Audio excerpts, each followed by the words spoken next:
Hi Capricorn, welcome to your April 2021 General Tarot reading. It's Raina here. So, without further ado, let's just see what we get here. Oh, there you go. That's a card I associate with Capricorn. So, I think you can get more... I was going to say, you think you can get more major arcana cards here? Okay. So the heart of the matter is the Emperor, and this is a card that is technically associated with Aries, but to me it's so Capricorn because this is that sense of worldly power, and of course with Capricorn, your ruler is Saturn, and guess what? The number 4, this is number 4 in the major arcana, is also connected to Saturn. So have you been feeling like you are in a position of authority in some way? Have you, gotten a promotion? Have you become a father? This is the card of the father. Is your father in your life?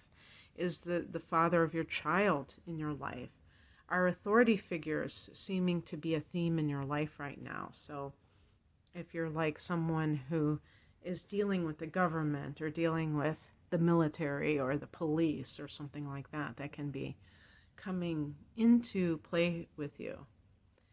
And but this is, to me, ultimately about getting your life in control. Are there Capricorns who have their lives out of control? That's the real question, right? Because you tend to be very good at controlling your material reality. And the answer is, of course, there are going to be people of all signs who are struggling with something in their life, and therefore they are not experiencing control. And actually, in the past position here, we have the Temperance card, and this is a card of, to me, think about the Temperance Society, I think of sobriety. So perhaps quitting drinking. They have that pouring, instead of drinking, beer or wine or spirits, you're actually drinking water, something more purifying than toxic, or drinking a green juice or something like that. The Temperance card is about as above, so below. Is that I would say on one level that your spiritual life is your material life, and your material life is your spiritual life. So there's a balance. It's not one versus the other. With Capricorns, it will tend, not always, but tend to be that the material reality takes precedence. And the reason that this is something to look at is because when you're engaging life simply on the material level, or predominantly on the material level, you're going to make decisions that are coming from a materialistic perspective. And the material is temporary, and this is the main reason why this is misguided, is because, anything that you do just simply for, your career's sake, or for things like that, or for the sake of money, you have to realize that you can't take it with you. You can't take your money with you. And an example that just came into my mind, so I'm going to honor my possible inspiration or intuition, is if you're a workaholic and you have children, maybe this is the message that you need to hear, that your children should come first. But I said that very slowly because I kind of didn't want to say first, but they really should come first because they're people, not entities, like physical possessions.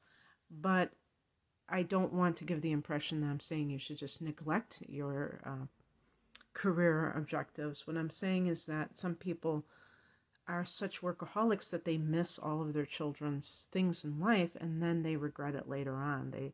Because at a certain stage of their career, they're kind of on the downhill slope.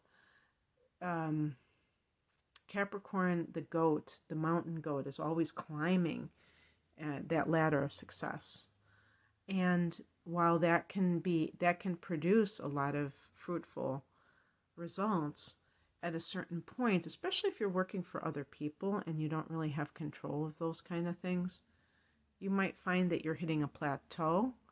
And that is the universe's way too, of like directing you into other areas of life, so you're not just like a one-track person.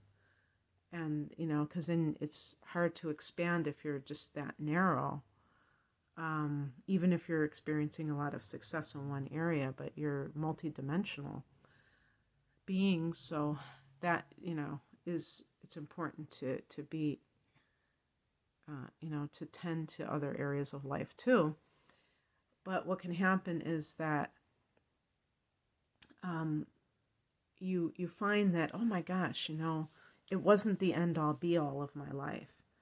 And in those particular cases, what's sad is then some people just, start regretting it, and they put all of their energy into regretting something instead of just learning from it and moving on and making peace with it, and still being able to enjoy your children, even if they're adults, and enjoy their children if they reproduce, and things like that. And so if you're before that stage, you still have time to right that ship and kind of like put more balance into your life, and still be that person who has their life in order, even more so. And it's interesting, I didn't even pay attention to this, because the higher message is the Page of Cups. And this can be about children. Maybe, again, if you are someone, let's say you are a woman, it could be a man, I guess, because the Emperor could be a father. If you're somebody who wants to become a father, and you have the type of work, maybe you're like in the military and you're overseas, you're traveling a lot, or you travel for your work otherwise, whatever is going on, you may feel like, I'm never available to even have a serious relationship, so how am I going to become a father? Or a woman who has a high-powered career. And because this can also be about creative pursuits as well as spiritual activities, to me, it means that you have to make that time. And sometimes people complain that they don't have enough time to just like sit and do something. I mean, I would read these books, not books, magazines. And it was funny, this was back when I was a teenager. Mademoiselle, remember that? I really graduated from 17 magazine to Mademoiselle pretty quickly. Even when I was still like probably 15 years old. But I remember like in my teens and 20s, when I still was reading those magazines, that they would say, try to carve out like an hour for yourself so you can take a bubble bath or something like that. And I remember thinking, why doesn't somebody have an hour? I mean, it just seemed like hell to me that somebody couldn't have just naturally, that you'd have to carve it out. And so that's the kind of thing. It's like having a mentality where you have more time, where time is not like a commodity, where you can just have it. And that can be something that is based on you working for yourself. In some cases, if you're in the kind of industry where you have to work those long hours in order to get ahead, then you are going to have to decide. And with you, with the Emperor in that challenge, or not challenge, in the central position, to me, it can suggest somebody who is able to just own their power. And that means in any area of your life. Number 4 is number of organization and stability. And if anyone can work for themselves and make it work, I think it would be a Capricorn. So don't underestimate that. And then you can have, the point is you're able to have more time. What crosses you is the moon sign. And so, like the page of, these are both connected to Pisces. So they can be indicative of someone who is, with the moon card in the challenge position, maybe you're not emphasizing your gifts. Maybe you're kind of like pushing away your talents. It's interesting because someone requested me to do a video on Saturn, which is your ruler in the 5th house of creativity. And I was just kind of going over in my head what I was going to say. And one of the things that I was going to say is that if somebody has Saturn in the 5th house of creativity, that could indicate somebody who, even if they have talent, they would maybe not feel that it was worth their while to do something creative unless there was some kind of financial or career reward in store for them. And so that's what I would say to you, because it's kind of a similar energy, is like, are you turning your back on your gifts, on your creative gifts, because you want to just be this success in the world? But, what does it say in the Bible?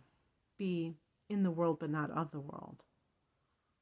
And for Capricorns, that can be quite the challenge, because you may associate yourself with the world in what you consider to be a positive way. Also, this could be a wayward Pisces in your life, that somebody or some kind of deception that's coming into your life. Maybe you are dealing with an Aries person and they are not on the up and up, or you're kind of fooling yourself. Maybe they want sex and you want love. What's coming in is the Tower, and this is, I kind of laughed. Well, you're getting all these major arcana cards. Half of the cards are major arcana, so maybe things happening more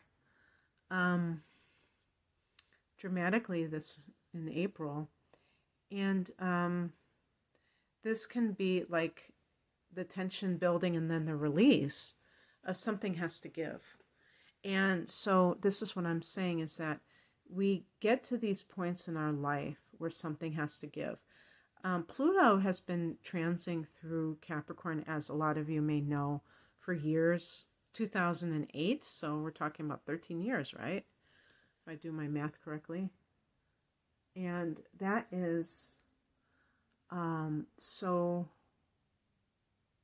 did I say 13 years? Yeah, 13 years. That is a long time. Pluto has a 15-year transit, so in 2023 it's going to go into your 2nd house. But while it's still in your sign, it is, and especially when it gets to that, as it gets to that 29th degree, I think it's at 26 or something like that. But when it gets to that critical degree, that should be very interesting.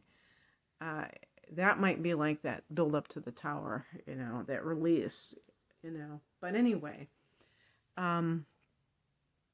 you may have already undergone some dramatic transformations in your life since 2008 in one way or the other. Maybe a fall from grace or two along the way.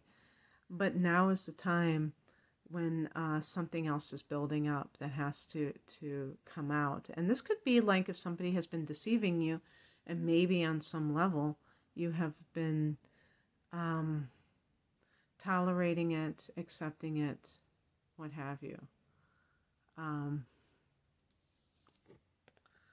the outcome is the Three of Pentacles, and this can be, you know, this in the workplace, if you have this dynamic with coworkers where somebody is not, you know, very, they're not being, you know, honest brokers, that can come out. Oh, you know, it's interesting too. We are having, yeah.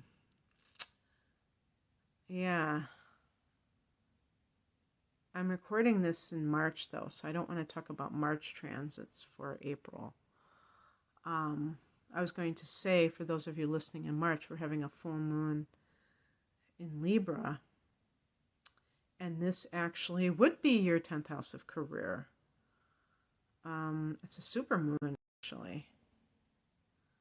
So, anyway, I